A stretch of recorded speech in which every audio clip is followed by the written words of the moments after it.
ഇവിടെ മാത്രമല്ല അത് 70% യുവാക്കൾ ഇതിന് അഡിക്റ്റാണെന്ന് എക്സൈസ് തന്നെ പറയുന്നു. അപ്പം സിനിമയിലല്ല അത്. സിനിമ എന്ന് കാണിക്കുമ്പോൾ തിളങ്ങും. അതുകൊണ്ടാണ് സിനിമയിലുള്ള ആൾക്കാരിൽ ഫോക്കസ് വരുന്നത്. വിൻസിയായിട്ട് ഞാൻ സംസാരിച്ചതാണ്. ഷൈൻ ടോമായിട്ട് ഞാനിപ്പോൾ ഈ അടുത്ത് അഭിനയിച്ചതാണ്.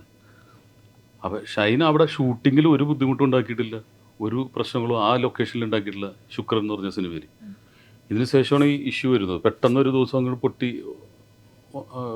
മുളച്ച പോലെയുള്ള നമ്മൾ കണ്ടത്. പക്ഷേ അത് 4 മാസം മുമ്പ് നടന്നൊരു ഇൻസിഡൻ്റാണ്.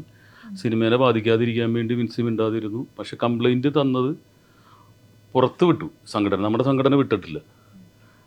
വേറെ ഏതോ സംഘടന പുറത്തു വിട്ടു എന്നുള്ളതാണ് വിൻസിയുടെ വിഷമം. ഇപ്പോൾ പുറത്ത് വന്നതുകൊണ്ടാണ് ഞാനിപ്പോൾ പറയുന്നത്. പക്ഷേ വിൻസി നമ്മുടെ മെമ്പർ അല്ലെങ്കിൽ തന്നെയും നമ്മുടെ ഈ സമൂഹത്തിൽപ്പെടുന്ന ഒരാളായതുകൊണ്ട് തീർച്ചയായിട്ടും അതിനൊരു ഡിസിപ്ലിനറി കമ്മിറ്റി അമ്മ വെച്ച് കൊടുത്തിട്ടുണ്ട് അന്വേഷിക്കാനും. ഷൈൻ്റെ ഭാഗം നമ്മൾ കേട്ടിട്ടില്ല. അപ്പോൾ ഈ സമയത്ത് നമുക്ക് എന്താണെന്നുള്ള അറിയില്ല. ഏത് കോടതിയും 2 പേർക്കും പറയാനുള്ള അവസരം കൊടുക്കുമല്ലോ. അപ്പോൾ അതിനുള്ള എല്ലാ സപ്പോർട്ടുകളും, കാരണം സോർട്ട് ഔട്ട് ചെയ്യുക എന്നുള്ളതാണ്. അല്ലാണ്ട് ഇപ്പോൾ ഒരു കലാകാരനെ പിടിച്ച് ജയിലിലിട്ടിറങ്ങി കഴിവുള്ള ഒരാൾ ഇല്ലാണ്ടാക്കാന്നുള്ളൂ. അതുകൊണ്ട് ഒരു കാര്യമില്ലെന്ന് മുൻ കമ്മീഷണർ എൻ്റെ അടുത്ത് പറഞ്ഞിട്ടുണ്ട്. ഇത് നിർമ്മാർജ്ജനം ചെയ്യണം, അതിന് റൂട്ട് പോകണം. അല്ലാണ്ട് ഒരു ഇല പറിച്ചളഞ്ഞിട്ട് കാര്യമില്ല.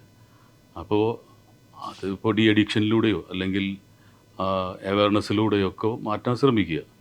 അങ്ങനെ നന്നായിട്ട് തിരിച്ചു വന്നിട്ടുള്ളവരുണ്ട്. സ്വന്തം ഇപ്പോൾ ഇതെന്താണെന്നുള്ളത് കൃത്യമായിട്ട് ഇപ്പോൾ നമ്മൾ കോടതിയോ പോലീസോ ഒന്നുമല്ല. അതിൻ്റെ ആ ജോലി വേറെ ആൾക്കാർക്കാണ്, അത് നമ്മുടെ ജോലിയല്ല.